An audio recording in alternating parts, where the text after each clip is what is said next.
Polytechnic के सभी subject सबसे सरल और आसान भाषा में पढ़ने के लिए हमारे चैनल को सब्सक्राइब करें और साथ ही बेल आइकन को भी ऑन करें ताकि आपको सारे अपडेट मिलते रहें। तो नमस्कार दोस्तों, आप सभी का स्वागत है हमारे YouTube channel dream India polytechnic में। आज का वीडियो लेक्चर फर्स्ट सेमेस्टर के स्टूडेंट्स के लिए है, जिसमें हम पढ़ने वाले हैं सदिश एवं अदिश राशि अर्थात सदिश का एवं अदिश का विश्लेषण। ठीक है, इसको बड़ी डिटेल में पढ़ने वाले हैं और इसमें आपको हर बार मतलब कि आपको देखिए इसमें से आपको जो नंबर्स हैं आपके न्यूमेरिकल का गारंटी से आपका 100% एक शॉर्ट में न्यूमेरिकल आपका आता है कि ए प्लस भी निकालो, ए मल्टीप्लाई भी निकालो, इस प्रकार से ए डॉट भी निकालो, ए क्रॉस भी निकालो। इस तरह का शॉर्ट क्वेश्चन तो आपको आता ही है, लेकिन इसके साथ से जो परिभाषा है वो बहुत इंपॉर्टेंट है आपको समझने के लिए। कभी कभार पूछता है कि इसमें से बताइए कि कौन कौन सी राशियाँ सदिश है तो कौन कौन सी राशियाँ अदिश हैं। तो इसको हम बड़ी डिटेल में पढ़ने वाले हैं, बड़े आसान तरीके से। तो कोशिश करते हैं आपको समझाने की। देखिए पहला हमारे इसमें लिखी है परिभाषा क्या, अदिश राशियाँ क्या होती हैं। देखिए तो अदिश राशियों का मतलब समझ लीजिए, ऐसी राशियाँ जिनके हमको कोई डायरेक्शन पता नहीं होती है, ऐसी राशियाँ जिनके हमको कोई डायरेक्शन जानते हैं उनको बोलते हैं अदिश राशियाँ। जैसे मैंने कहा आप ओके आपने 5 किलो वजन उठाया, 5 किलो वजन उठाया, लेकिन उसमें आपको पता तो नहीं कि आप किस दिशा में उठा रहे हैं। पश्चिम दिशा में 5 किलो उठाया, दक्षिण दिशा में 5 किलो उठाया, उत्तर दिशा में, पश्चिम दिशा में, इस प्रकार से। इसमें कोई आपको दिशा की जरूरत नहीं पड़ी ना, तो इसलिए क्या कहलाती है अदिश राशियाँ। जबकि सदिश राशियाँ क्या होती हैं, ऐसी राशियाँ जिनमें हमको दिशाओं की जरूरत पड़ती है उनको बोलते हैं सदिश राशियाँ, जिनमें हमको दिशा की आवश्यकता पड़ती है। जैसे मैंने कहा मैं 2 किलोमीटर पश्चिम की ओर गया, तो किलोमीटर तो होगा लेकिन इसमें आपको दिशा की जरूरत पड़ेगी, तो इसलिए कैसी होगी सदिश राशियाँ। तो देखिए उसी बारे में पढ़ने वाले हैं, तो पहले इसकी परिभाषा देखते हैं। परिभाषा क्या लिखा है इसमें, अदिश राशियाँ वे भौतिक राशियाँ जिन्हें व्यक्त करने के लिए केवल परिमाण की आवश्यकता नहीं, केवल परिमाण की आवश्यकता होती है, केवल परिमाण की आवश्यकता होती है, दिशा की नहीं है, उन्हें अदिश राशियाँ कहते हैं। अतः वे भौतिक राशि जिन्हें व्यक्त करने के लिए केवल परिमाण की आवश्यकता होती है, दिशा की नहीं, अदिश राशियाँ कहलाती तथा इनका परिणामी मान कैसा, इनका परिणामी इनके जो रिजल्टेंट आता है, जब इनको जोड़ते हैं घटाते हैं, जैसे 2 किलोग्राम 5 किलोग्राम होगा 7 किलोग्राम होगा ना, तो देखिए इनका परिणामी मान इनका रिजल्टेंट। ठीक है, तथा इनका परिणामी मान होकर साधारण बीजगणित यानी कि उसको हम साधारण कैलकुलेशन करके ज्ञात कर सकते हैं, तथा इनका परिणामी मान होकर साधारण बीजगणित की मदद से ज्ञात कर सकते हैं। जैसे लिखा दूरी कैसी हमारी अदिश राशि, दोस्तों कैसी दूरी कैसी अदिश राशि। दूरी हमको निश्चित तो नहीं था कि आप 2 किलोमीटर जा रहे हैं 5 किलोमीटर, लेकिन इसमें दिशा की हमको कुछ निश्चित जरूरत नहीं पड़ती। ठीक है, कि किस दिशा में आप दूरी चल रहे हैं। ठीक है, अगला हमारा सिम क्या है चाल में हमको कोई दूरी का कोई इसमें दिशा की आवश्यकता नहीं है। और नेक्स्ट हमारा विद्युत, और सबसे इंपॉर्टेंट लास्ट में क्या लिखा विद्युत धारा। लोग क्या कहते हैं विद्युत धारा में तो करंट को देखते हैं कि किस दिशा में करंट जा रही है, फ्लो हो रही है, अप डाउन बैक हो रही है, इस तरह से। लेकिन जो विद्युत धारा कैसी एक अदिश राशि, क्योंकि इसका जो मान निकालते हैं बड़ी आसान तरीके से। जैसे मैंने कहा इस लाइन में आपकी 3 एम्पियर धारा आ रही है, यहाँ पर 2 एम्पियर धारा है, जब इनको मर्ज किया तो देखिए 5 एम्पियर धारा यहाँ पर टोटल होगी। तो इसमें देखिए कोई दिशा की आवश्यकता है क्या, बिल्कुल भी इसमें कोई दिशा की आवश्यकता नहीं है। अब बात करते हैं किसकी, सदिश राशियाँ। तो सदिश राशियाँ क्या होती हैं देखिए, तो देखिए सदिश राशियों का मतलब क्या होता है, वे भौतिक राशियाँ जिन्हें व्यक्त करने के दौरान परिमाण के साथ साथ दिशा की भी आवश्यकता होती है, उन्हें सदिश राशियाँ कहते हैं। तथा इनका परिणामी मान कैसे, साधारण बीजगणित नहीं दोस्तों, कैसे वेक्टर बीजगणित से, कैसे वेक्टर बीजगणित की मदद का उपयोग करके हम इसका मान ज्ञात करते हैं। तो इस प्रकार से हमने सदिश राशियों तथा अदिश राशियों की परिभाषा पढ़ लिया बड़ी आसान तरीके से। अब आते हैं अगली परिभाषा की ओर। देखिए नेक्स्ट हमारी परिभाषा इसमें लिखिए टेंस राशियाँ तथा प्रतिक्षेपण राशियाँ। ये बहुत इंपॉर्टेंट है आपके लिए, आपने इसके बारे में शायद पहले कभी सुना होगा या अथवा ना सुना हो। देखिए टेंस राशियाँ अथवा प्रतिक्षेपण राशियों का मतलब क्या होता है, अर्थात वे भौतिक राशियाँ ओके, वे भौतिक राशि जो ना तो सदिश होती हैं, कैसी जो ना तो सदिश होती है ना ही अदिश होती है, उन्हें टेंसर आती हैं अर्थात प्रतिक्षेपण राशियाँ कहते हैं। ये अपने आप को क्या स्थिति के अनुसार कैसे अपने according to the condition change कर लेती है, कभी सदिश बन जाती है कभी अदिश बन जाती है, उनको बोलते हैं प्रतिक्षेपण अर्थात टेंसर राशियाँ। देखिए जैसे प्रत्यास्थता गुणांक हो गया, जड़ तो आगुणी, आपके इसमें से इस प्रकार से परिभाषा आएंगे। अब नेक्स्ट नंबर देखिए जो हमारा सदिश का निरूपण किस प्रकार से करते हैं। हमने सदिश तो होता है, अब सदिश में आपको दिशा की आवश्यकता है, तो इसको निरूपण कैसे करते हैं। देखिए किसी एक सदिश राशि को व्यक्त करने के लिए एक साधारण अक्षर, जैसे हमने कुछ अक्षर लिख लिया इस प्रकार से, किसी हमने ओके साधारण अक्षर को लिख लिया, जैसे उसमें लिखा आपका इस प्रकार से,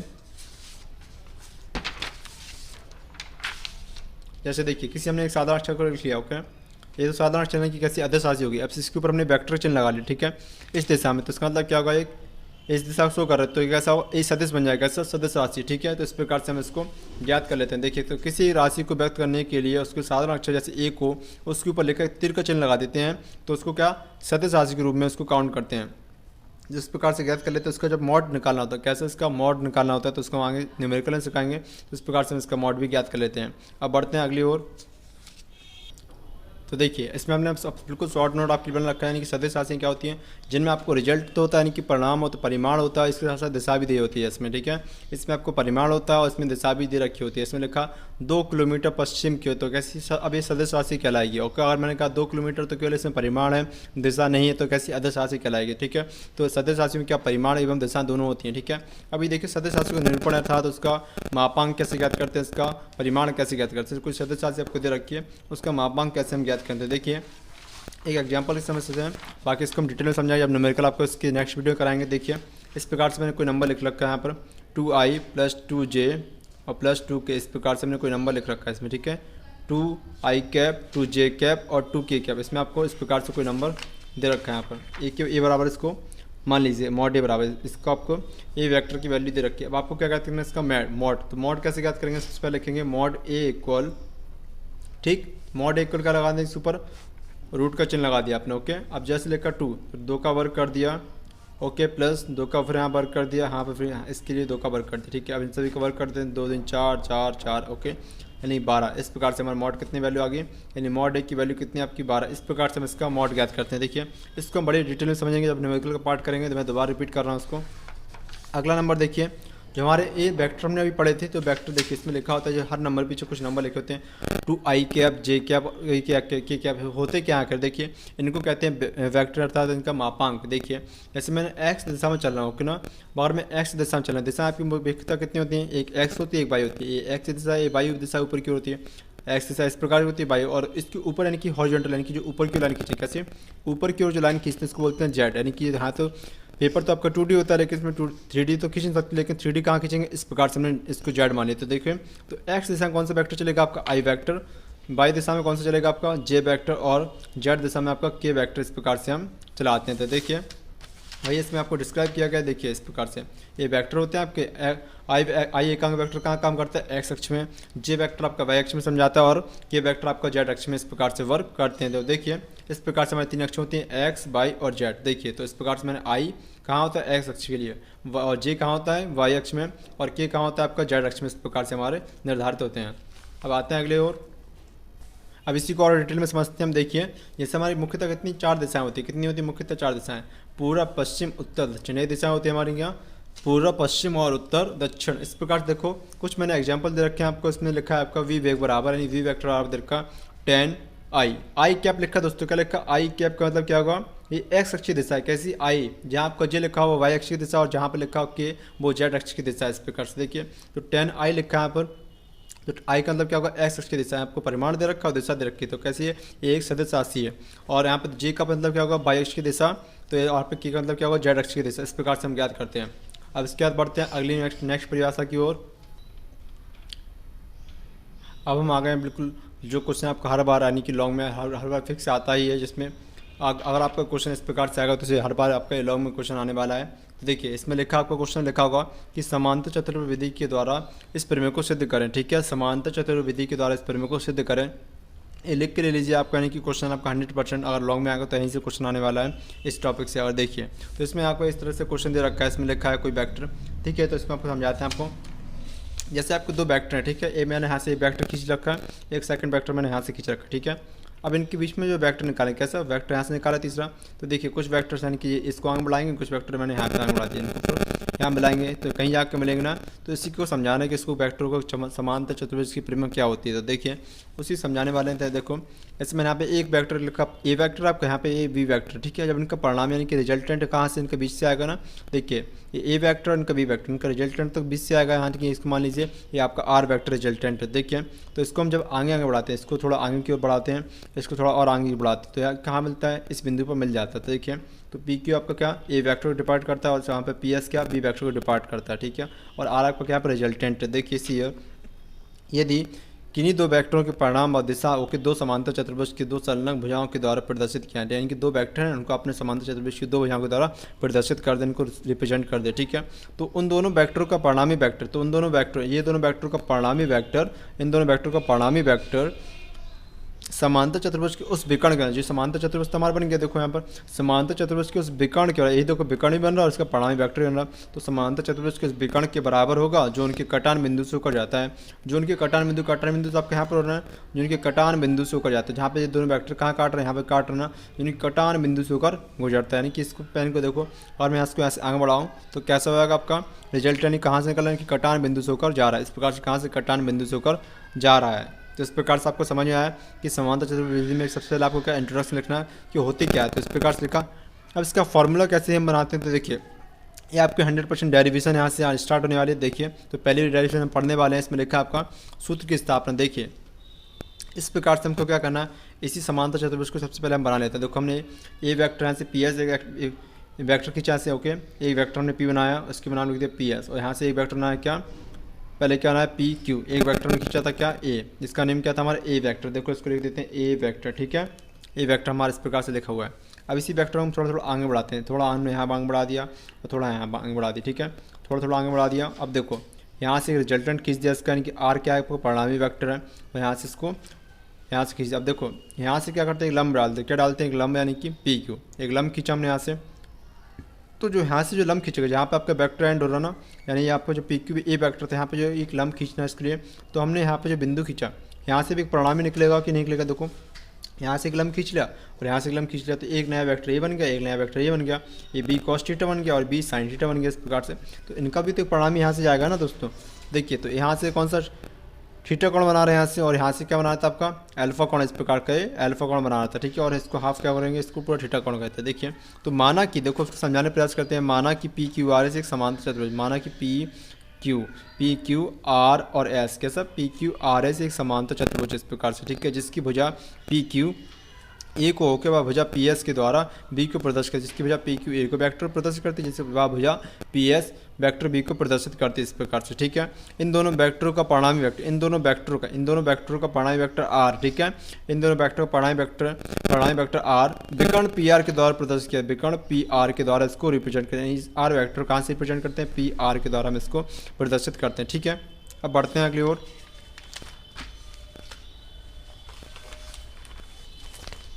तो देखिए इस प्रकार से हमने प्रदर्शित कर लिया था। अभी देखिए इसके बाद ओके भुजा पी क्यू, अब देखो जो भुजा पी क्यू थे हमने इसको आगे बढ़ा लिया था, तो भुजा हमने पी क्यू को आगे की ओर बढ़ा दिया, ठीक है। तो देखिए इसमें आप देख सकते हैं दोबारा से भुजा पी क्यू को हमने आगे की ओर बढ़ा दिया, ठीक है, भुजा पी क्यू को आगे की ओर बढ़ा दिया तथा भुजा पी क्यू को हमने आगे की ओर बढ़ा दिया। इसके बाद क्या करेंगे, तथा बिंदु आर से उस पर एक लंब आर टी खींच देता था, बिंदु आर से, बिंदु आर हमारे ये था यहाँ पर, बिंदु आर से उस पर एक लंब क्या आर टी हमने इस प्रकार से खींच दिया। तो आर टी आपको देखो बिंदु आर आपका ये था, इस पर हमने आर टी एक लंब खींच दिया इस प्रकार से, ठीक है। अब नेक्स्ट नंबर देखिए, ऐसी स्थिति में भुजा क्यू आर व पी एस एक दूसरे समांतर रहते हैं। देखो भुजा आपकी क्यू आर इसमें दिख रहा होगा आपको, बिल्कुल सिंपल सा क्यू आर व भुजा क्यू आर व एस आर टी क्या एक दूसरे कैसे समांतर होगा, इस प्रकार से आपके समांतर दिख रहा होगा ना, भुजा क्यू आर व एस टी आपके एक दूसरे क्या समांतर हो गए इस प्रकार से। नेक्स्ट नंबर देखिए, तथा भुजा क्यू आर को उसके घटकों में वियोजित करने पर, जब हमने भुजा क्यू आर को उसके घटकों में वियोजित किया तो इस प्रकार से हमारा दूसरा घटक करके बी कॉस थीटा व बी साइन थीटा इस प्रकार से डिवाइड होगा। तो देखिए आप इमेज से देख सकते हैं, जो हमारा बी कॉस थीटा इस प्रकार से, देखो दो आपके घटक बन गए बी कॉस थीटा और सेकंड क्या आपका बी साइन थीटा, यानी कि दो वियोजत में दो वेक्टर में बट गए। हमने इसको यहाँ से परिणामी निकाल तो क्या आपका ए बी कॉस थीटा और बी साइन थीटा इस प्रकार से हमारे ये वेक्टर बन की डिवाइड होगा, यानी कि बट गया आपस में।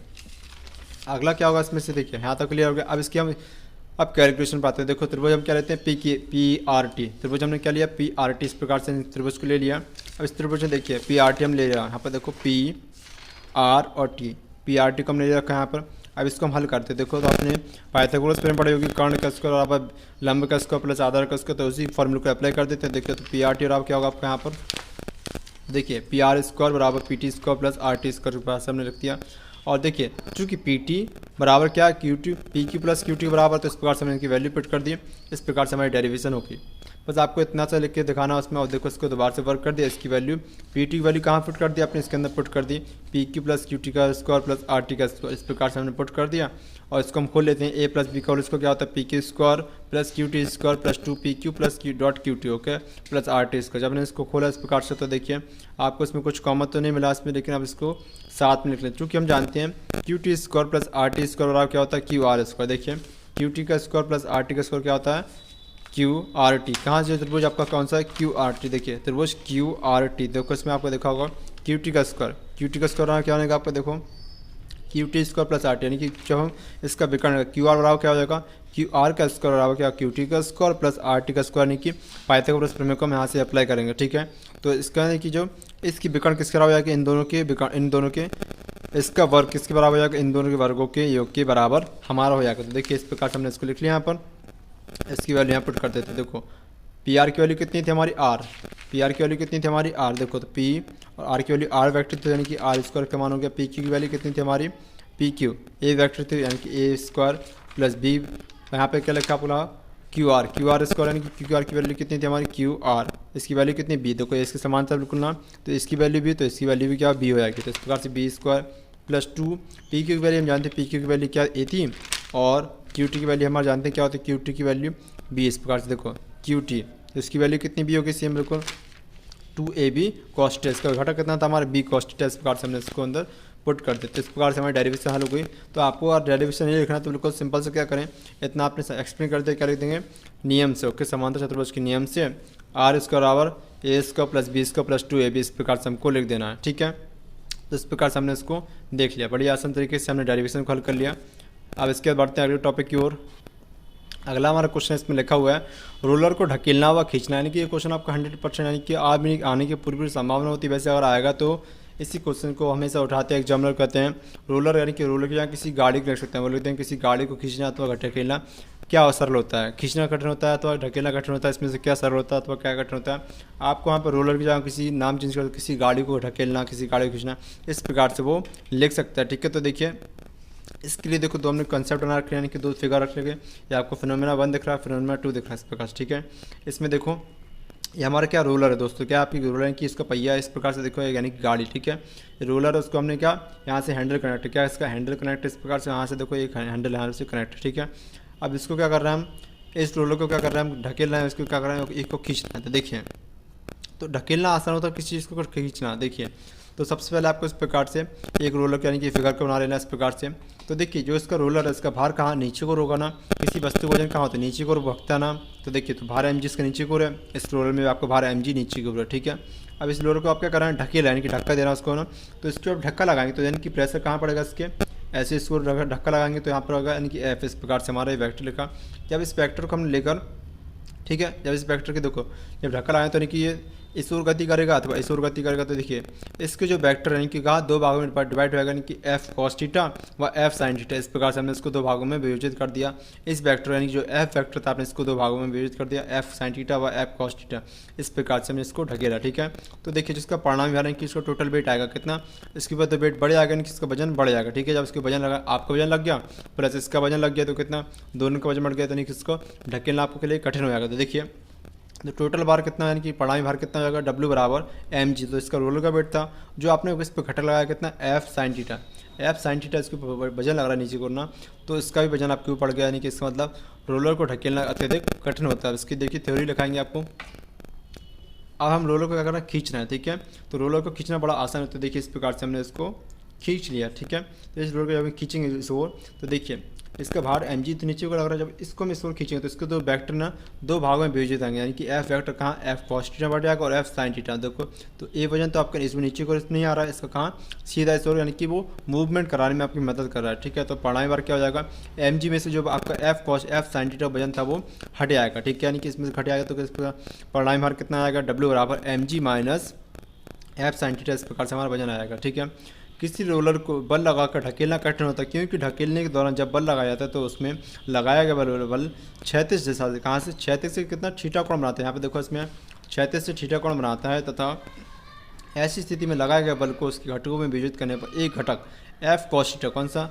एक घटक एफ कॉस थीटा पर दूसरा घटक एफ साइन थीटा। ठीक है, जो एफ साइन थीटा पर बल यानी कि भार की दिशा में बल करता है। देखिए एफ साइन थीटा जो एफ साइन थीटा रोलर की भार की mg की दिशा में कार्य करता है, जिससे रोलर का परिणामी भार बढ़ जाता है। इस कारण से हमको रोलर को ढकेलना काफ़ी ज़्यादा कठिन होता है। जबकि जब हम किसी रोलर को होके बल लगाकर खींचा जाता है तो उसको खींचना आसान होता है, क्योंकि लगा गया बल का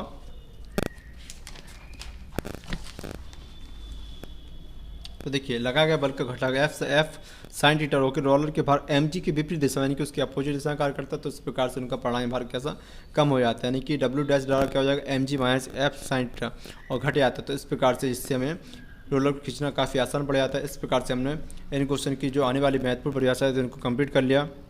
इसके जो हमारी अगली क्लास की बड़ी इंपॉर्टेंट क्लास है उसमें हम बड़े आसान तरीके से न्यूमेरिकल को हल करेंगे कि वेक्टर कैसे जोड़ा जाता है, घटाया जाता है, परिणामी वेक्टर कैसे निकालते हैं, तो उसको बड़े आसान तरीके से समझने वाले हैं। और आपको उसमें से 100% एक लॉन्ग क्वेश्चन न्यूमेरिकल में अथवा किसी थ्योरी के साथ उसमें न्यूमेरिकल में आपको जरूर फिट मिलेगा कि इसमें किस प्रकार से वेक्टर जोड़ेंगे, अथवा एक मल्टीपल चॉइस में भी आपका क्वेश्चन इस प्रकार से आ सकता है कि इन दो वेक्टर योग कितना होगा, गुणनफल क्या होगा। तो इस प्रकार से उसको भी हम देखेंगे। मिलते हैं अगली वीडियो में, तब तक के लिए धन्यवाद। पॉलीटेक्निक के सभी सब्जेक्ट सबसे सरल और आसान भाषा में पढ़ने के लिए हमारे चैनल को सब्सक्राइब करें और साथ ही बेल आइकन को भी ऑन करें ताकि आपको सारे अपडेट मिलते रहें।